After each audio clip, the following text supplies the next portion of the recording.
মার্কিন president Donald ট্রাম্পের একটাই বক্তব্য, মধ্যপ্রাচ্যের স্থিতিশীলতার খাতিরে কোনোভাবেই ইরানের কাছে পারমাণবিক অস্ত্র থাকতে পারবে না। অন্যদিকে ইরানের সর্বোচ্চ ধর্মীয় নেতার দাবি, ডোনাল্ড ট্রাম্প বিশ্বজুড়ে শান্তি প্রতিষ্ঠার যে বাণী প্রচার করছে তা সম্পূর্ণটাই মিথ্যা। শীর্ষ নেতাদের পাল্টাপাল্টি বক্তব্যে তেহরান ওয়াশিংটন সমঝোতার অনিশ্চয়তা বাড়ছে।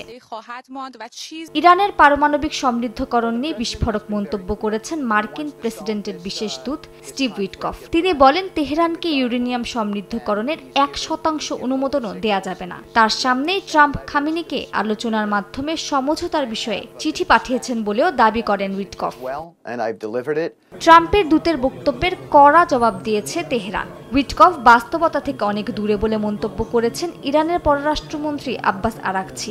উপপররাষ্ট্রমন্ত্রী মাজিদ তাখরাভানচি হুঁশিয়ার করে বলেন, যদি ওয়াশিংটন ইউরেনিয়াম সমৃদ্ধকরণ একেবারে শূন্যে নামানোর শর্ত দেয় তাহলে আলোচনা ব্যর্থ হবে।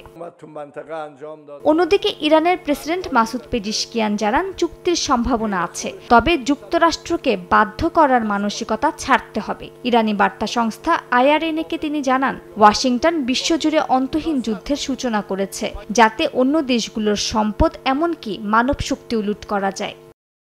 মালিহা সুহরওয়ার্দী, সময় সংবাদ।